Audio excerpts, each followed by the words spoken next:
You know, the world you see every day. It feels real, right? Solid, objective. But what if I told you it isn't? What if your entire perception of reality is really just a story? A story that's being written by these invisible authors, shaping what you see, what you feel, and even what you think is beautiful, all without you even realizing it. Okay, let's try a little experiment. Here's a picture of a lake. Pretty standard stuff. But watch what happens when we just attach a story to it. On the left, it says, "Someone successfully proposed here." Instantly, you probably feel something, right? A little warmth, maybe some romance. Now look at the right. This lake has flesh-eating bacteria. Whoa. It's the exact same picture, the same pixels, but that feeling is totally different now. It's unsettling. That little story completely changed the reality of the image. So here's the big question. Is the lake still beautiful? Your answer probably just did a 180. And believe it or not, science totally backs this up. A 2022 study found that these simple little stories have a huge impact on how we rate beauty. A single sentence can literally rewrite what you're seeing. So, who are these invisible authors pulling the strings? Well, our first author is the oldest and, you could argue, the most powerful one of all, evolution. For millions of years, it's been writing a survival guide directly into our DNA. And a massive part of that guide is all about what we find beautiful. There is actually a whole field for this called evolutionary aesthetics, and the core idea is pretty simple. Our sense of beauty isn't random at all. It's basically an ancient survival instinct. We are hardwired to find beauty in things that signal safety, resources, and a good chance to reproduce. You know, things like lush green landscapes, clean water, or healthy partners. It's a primal story about what keeps us alive. So our brains are basically pre-programmed to seek out and just appreciate scenes that scream survival. A really cool study on landscape architecture from 2018 decided to put this to the test. The researchers wanted to know if our preference for landscapes with things like water and greenery was a conscious choice we make, or if it was something deeper, something more automatic. And the results were pretty fascinating.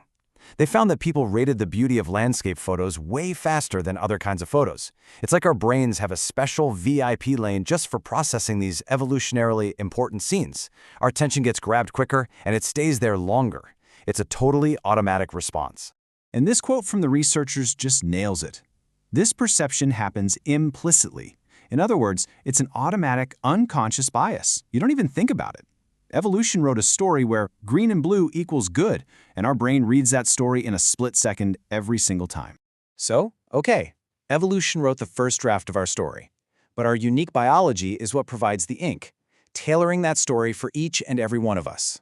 And that brings us to the second author of your reality, the actual physical structure of your brain. Right, so we're moving from these ancient instincts that we all share to the modern science of you as an individual. Physically, what is it that makes one person see the glass as half full and another see it as half empty? Well, it turns out a key player is this little spot in your brain right behind your eyes. It's called the orbitofrontal cortex, or the OFC. And a really fascinating study from 2016 found a direct link between the physical size of this region and how optimistic a person tends to be. And here's the kicker. It's like a powerful domino effect. The study found that a larger volume in this part of the brain, the OFC, was linked to higher levels of optimism. And then, that optimism acted like a protective shield, leading to lower levels of anxiety. It's a biological cascade that literally shapes your outlook on the entire world. And look, this isn't just some interesting brain fact. Anxiety disorders affect something like 40 million adults in the US alone every single year. So understanding these built-in biological protectors is incredibly important. The story your brain tells you about the future is physically rooted in its very structure. But we're not just at the mercy of our ancient past or our biology. The third author is our own mind, our psychology. We actually have the power to pick up the pen and edit the story, especially when it comes to something like stress. And that's where something called psychological resilience comes into play. A landmark study from 2004 showed that resilience isn't about having a life with no stress. I mean, who has that? It's about how quickly you can bounce back. So the researchers wanted to see if this bounce was just a feeling or if it was something they could physically measure.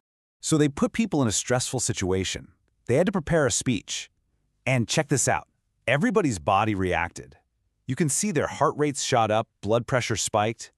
It didn't matter if they were resilient or not. That biological story of stress, that whole fight or flight thing, was the same for everyone. The really interesting part is what happened next. This is the secret sauce. The resilient people didn't avoid the stress, they rewrote the ending of the story. They were way more likely to see the task as a challenge instead of a threat. And here's the critical part. They used positive emotions, like excitement or happiness, to physically undo the effects of that stress, helping their bodies get back to normal faster. They were editing their reality in real time. So we've got these authors from our evolutionary past, our biology and our psychology. But now, for the first time in human history, we are becoming a fourth author, the engineer. We are now consciously designing the perceptual filters for artificial intelligence. Think about that. We've gone from just trying to figure out the stories that shape us to actively writing brand new ones for machines. Take this framework from Optimizely. They're developing these AI agents to analyze websites, but just like us, each agent is given its own unique, manufactured reality to see the world through. For instance, you've got the reconnaissance specialist, and its whole world is just the business model. Then there's the UX reviewer, who's programmed to see the website through the eyes of a totally confused user. And the technical guru only sees code and performance stats. Each AI is looking at the exact same website, but its engineered filter, its story, determines what it actually sees as important. But here's what's truly revealing about all this. You'd think the AI model itself would be the most important part, right? Nope. Look at this. The real work, 70% of it, is the people and the process. The part where we carefully design the questions, the goals, the story the AI is supposed to follow. We are the authors. And that brings us full circle, doesn't it? From the unconscious filters that were forged over millennia of evolution, to the biological structures in our brains that tune our optimism, to the psychological resilience that lets us rewrite our own stress response, we've now arrived at this incredible moment where we are intentionally designing perception itself. Which leaves us with one final, kind of huge question. For all of human history, our sense of beauty has been written for us by these hidden forces. But now, we're the ones holding the pen. So, as we teach machines to see the world, what story are we going to tell them to look for? What will we tell them is beautiful?